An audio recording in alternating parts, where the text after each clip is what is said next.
What's going on, everybody? In this video, I'm going to go over how and why Guild were not able to overcome Paper Rex. It may not look like it, but I don't think Guild were that much worse than Paper Rex. I mean, they were, of course, in these two matches, but like Paper Rex as a team is not significantly better than Guild, where you can say they will always win. And if Guild cleaned up some small mistakes, even Ascent was totally winnable. Let's go ahead and see what went wrong and what Guild could have done to actually take this map and the series overall. The first round was definitely the one that was the most important round that Guild lost on this map, because they were so close to winning the round. And losing this round was so pivotal, not only because pistol rounds tend to snowball, but also because Ascent is such a defensive sided map. So Guild initially start off the round really great, as you can see Safe gets a pick on Forsaken and he teleports out, which baits Jing into getting picked off by Kodomenta. This pick onto Safe by Mindfreak is a little bit unfortunate, but that's not really a mistake, as you know, Safe was holding a pretty pivotal angle and he just lost their 1v1. But then the mistakes kind of start to pile up on this patient retake, and you know, it's just too patient. The first mistake that's noticeable is this boombot by Trex, as it doesn't clear anywhere and unfortunately it just comes back towards them. Then look at this two-man spike plant on A site. Devi isn't even covering for Bankai. Like, he has his knife out and he's slow walking towards hell. And then he even runs just straight towards A main, because I think Paper Rex have a good read on the situation. They know how Guild wants to play, so Mindfreak is going on this long flank. And Bankai and Devi are just trying to buy time for him, but this really shouldn't happen considering Guild have 4 people on site. Like, they're right next to them, but they're just playing this too slow. I mean, I kind of get the logic behind trying to play slow. Like, you don't know if PRX is actually sticking to the plant. They could fake plant and then maybe try to push. They know Mindfreak was close in tree, so you don't know when he's going to try to flank you guys. Like, he might just push tree, push towards heaven, right? And you don't want to get caught while you're trying to jump down, retake the site. So it makes sense. It's just, it was too slow, and I'm going to explain why. Okay, so first, notice the skills that Guild have right now. Leo has his Prowler, Trex has his Nade, and Russ has his Flash. So they have all the tools to put a lot of pressure onto Paper Rex once the spike goes down. So, for example, the spike goes down, you can send a Prowler like this way. And if you find someone, that's great. Like, Trex can throw his nade as well. Or you can use Prowler to clear hell, throw the nade here, pop flash out, and everyone just jump down, right? Or 3 people jump down, and Kodomenta can hold flank by himself. I guess probably more around this area so that he doesn't need to watch 2 angles, because if there's a flank, they have to come through here, right? So there's no reason for Kodomenta to be over there. Also, I'm sorry for my poor drawing skills. I'm still learning how to do everything. I promise you guys the quality will only improve from here on. So what happens instead is Guild is waiting for Kodomenta's star to come back before they execute everything. But by the time his star comes up, Paper Rex players are able to get in their ideal position of 2 people being in main so that they can buy time for Mindfreak to come on this long flank.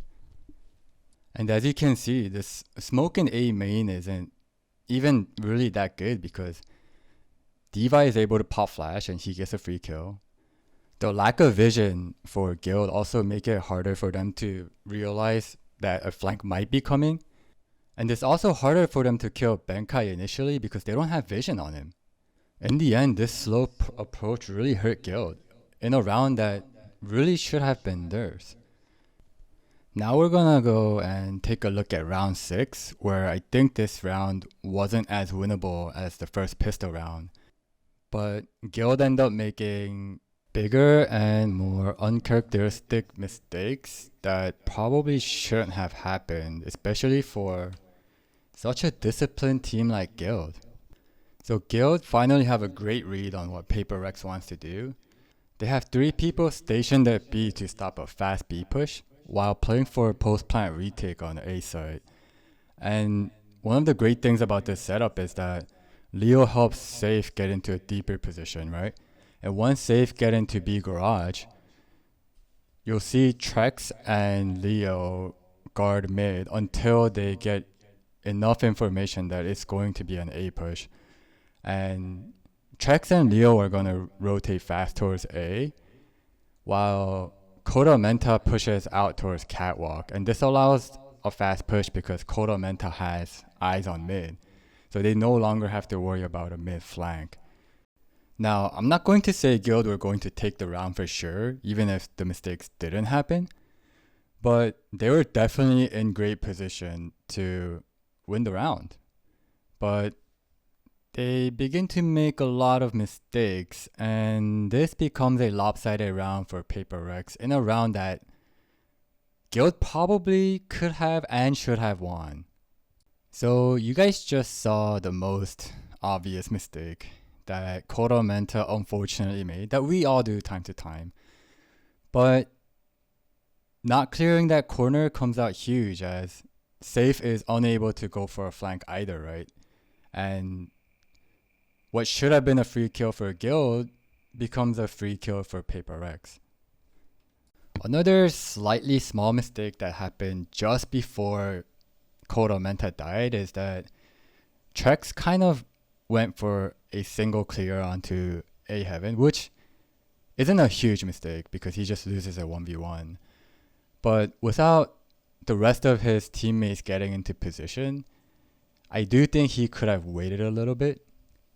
Now, at this point, Guild has to make a choice. The thing is, if they lose this round, they're broke the next round, and the next round is going to become quite unwinnable. On the other hand, if they save, they still have Safe's ult, so 4 people will have guns. And you get a much better chance at trying to win the next round.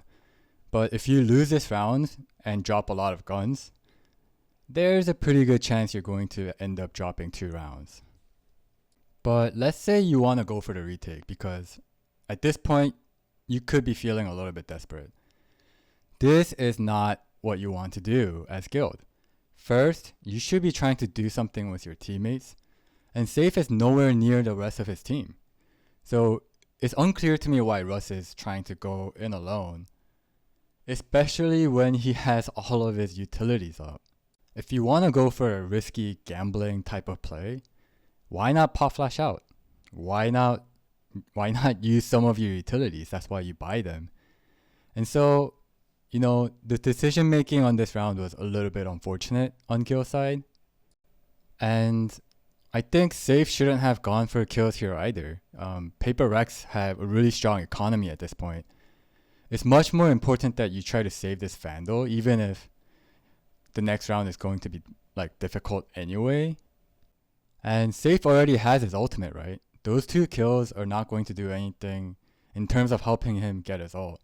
Meanwhile, Benkai gets an additional ult point, which isn't necessarily a huge factor, but every little thing counts at this level. Alright, now we're gonna go and take a look at round 8, which was another winnable round for Guild, but again, they make some small mistakes that have huge impacts on the outcome of the game. So Guild start the round really great, with Safe getting an easy pick onto Benkai. And the initial defense on Paper Rex's B execution is going to be great, as Safe gets another kill, Trex trades himself out, but there are some small mistakes that have huge impacts on the outcome of the game, or the round I mean. Notice Leo's position here. It is really unclear to me why he isn't going to Boathouse, because Boathouse is a really strong position for B defense, right? It's a very common position, but there's a reason why so many pro players love to go there. You'll have a great angle to cover for anyone pushing up lane, and you can also really safely maneuver yourself around to cover for your teammate playing at stairs. You do not have to stay right next to him. In fact, it's probably better if you don't, because the enemy team will have to worry about a crossfire. Instead, Leo decides to hold hands with Safe, and he's actually not even watching lane, so it's a free kill given over to Mindfreak, and Mindfreak is able to enter B site for free. I don't like how Kodamenta and Russ decide to separate here, as it's a 3v2 and you really shouldn't be giving the opponent a chance at multiple 1v1s, which is exactly what Guild decided to do. Now, to be fair, even if Russ and Kodamenta came together, it most likely would have been a 2v1 trade considering how good Jing is. So the end result might have been the same. It would have been a 2v1 post-plant retake. But then there is more questionable decision making on the side of Guild.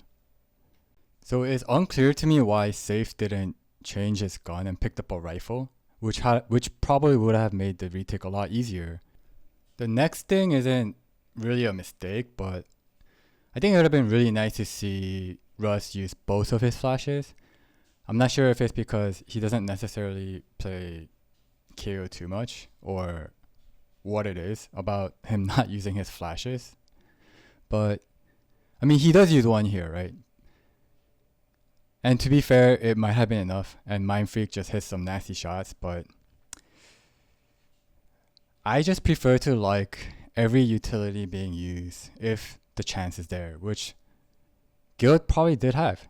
So for example, I think Russ could have done something like doing a flash over here, kind of high, so that Mindfreak could get flash if someone was to play in that position, since this is not, it's not like a super creative position. A lot of players tend to play here sometimes. And another flash you can do is just throw one like off the wall, right? And then you can pop flash out. Or you can even throw it against the wall and then throw one over. I don't know. I'm not a KO main, but there has to be a way to utilize your flash better than just trying to pop flash out of this angle where it really doesn't flash too many spots that Mindfreak can play from, because if he's backside, it's not going to flash him. This spot that he's actually playing from, it's not going to flash him. So yeah, it just, the way Russ used his flash left a lot to be desired. And while it wasn't like a big mistake that cost them the round, it certainly could have helped them secure the round. That pretty much does it for some of the most unfortunate mistakes made by Guild Esports. I don't think they made any significant mistakes, but Paper Rex was simply fantastic in punishing Guild's mistakes. There were plenty more winnable rounds for Guild than the 3 covered, and I do think this series was a lot closer than it appears. But I picked the 3 most significant rounds so that the video didn't last over 30 minutes. I hope you liked this video, and if you did, please like, subscribe, comment, and all that good stuff. If there's any game you would like me to analyze, please leave a comment below. And once again, thank you for watching the video.